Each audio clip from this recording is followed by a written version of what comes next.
Okay, so we're going to finish up how to evaluate trig ratios or write trig ratios today.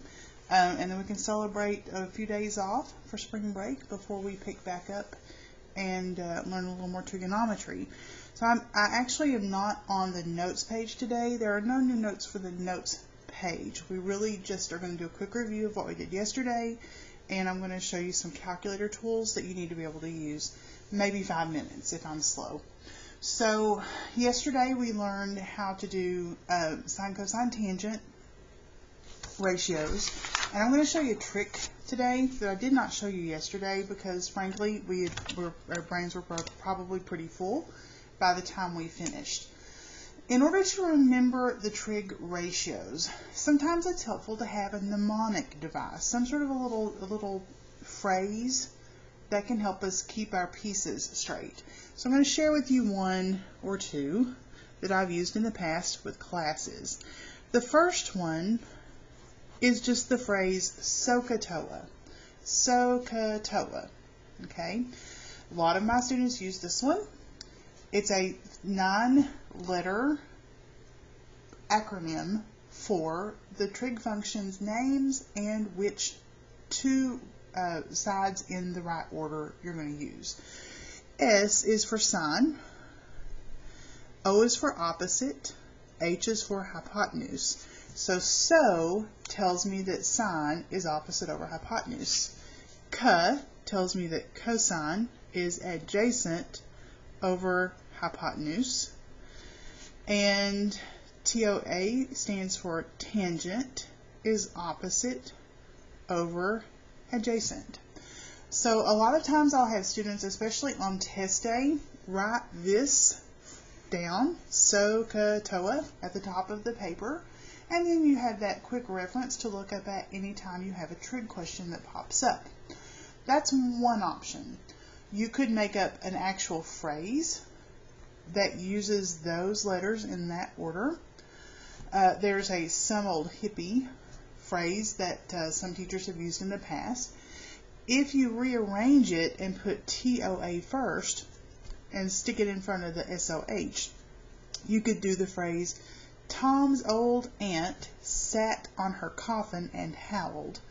So there's all sorts of different mnemonic devices that you could use. Make up your own if you want to make up your own. SOHCAHTOA is pretty simple, and it's kind of the most streamlined method that you have. And I suggest you just jot it at the top of your page so that you can more easily keep straight which trig functions are which. That said, if you look at page 15 of your packet, this is the last section of today's work. Number 39 and 40, just a couple of extra practice problems. How about we just do 39 and 40 very quickly? So for number 39, we were to find cosine of x. So a quick review of what we did yesterday, but we're going to throw the SOHCAHTOA in this time. I need cosine. I know SOHCAHTOA. Cosine starts with a C. I need this middle one. Cosine is adjacent over hypotenuse, A over H. So I need adjacent over hypotenuse. So now I have a quick tool to get the right ratio. Okay, with respect to angle X, we're doing cosine of X. So angle X is here in the top right hand corner. With respect to that angle, the adjacent leg or the attached leg is this top side that connects X over to the right angle. That's 30. And then the hypotenuse is the longest side. That's 50. And then 30 over 50 will simplify down to 3 over 5. So now we have a way to write the ratio without having to quite memorize the formulas. We just have to understand the structure, understand that it's a ratio. Okay, let's try it again with number 40. So I'm going to slip my paper over here. Actually, let me just get a nice clean little piece here. I want to do the tangent of C, and I know to use SOHCAHTOA to do it. TOA tells me that tangent, T is for tangent, is opposite over adjacent. Okay, for angle C, Opposite is across from, that's 6. Adjacent is the attached leg, so attached to C is the leg 8. And 6 over 8 simplifies down to 3 over 4. So not anything new. We learned how to do this on yesterday's lesson, but just a new tool to help you remember which ones are which so that you're not forever having to go back to your notes and look that up. Okay, one last thing. We need to be able to use calculators to evaluate trig ratios. So I'm going to show you just quickly how to use both of the types of calculators that you might be using at this point in time. First of all is the calculator that we use in class. Or this one's similar to the one we use in class. I'm going to skip to number 42.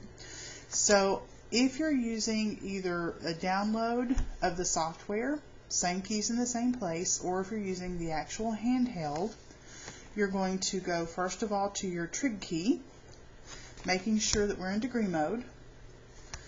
We're going to go to the trig key, and when we press the trig key, we get the menu at the top. We need tangent, that third one. So we press enter to paste it in, and then we'll put our 11 degrees in parentheses and press enter.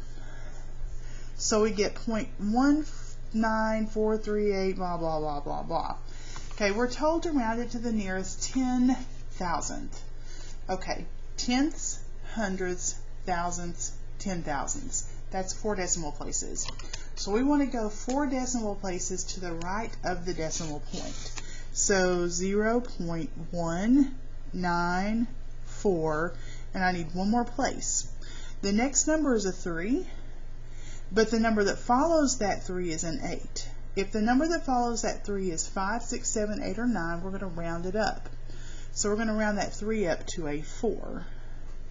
If the number that follows the 3 is a 0, 1, 2, 3, or 4, anything smaller than 5, then we're going to need to leave that digit of 3. So you're going to do these to 4 decimal places and round appropriately. Now, if you're using the online Desmos calculator, which is the link that I've included in all of your folders, I'm going to pull out my iPad to show you this one. So here's that Desmos calculator. And instead of having to go fish for the functions, we actually have the sine, cosine, tangent keys right here. Notice I have a toggle switch here for degrees. It should be set to degrees by default. I'm going to click on tangent, and then in parentheses type in 11, and the answer is already there. So 0.19438, the 8 makes the 3 round up to a 4. So pretty simple, works exactly the same way as the calculator that you have. Now if you do press enter, it's going to take you to a new line so that you can do a new calculation. Your answer is still going to be there in the same format as it is on your handheld calculator if you have a handheld. Okay, and that's all you need to know for today. So finish up pages 14 and 15 of your packet for today's work. Do the homework check quiz that goes with it on Schoology. If you're behind on any of your work, you have this 9-day spring break to be catching up on some stuff. I would strongly urge you to catch up on what you can while that break is on, because when we come back from break, we know that at least for a little while, we're still going to be doing some online classes, at least for another week from beyond that at this point in time. And when we get back to school, if we do go back to school in person, we will be picking up where classes left off online, which means we'll want to be caught up with everything that I've posted so far, because I will not be going back to reteach that information. We will have to move forward to finish the year. So catch up if you need to, and hopefully we'll have nice weather and you can enjoy your break, and I will start throwing things at you again Monday after next. Have a good one.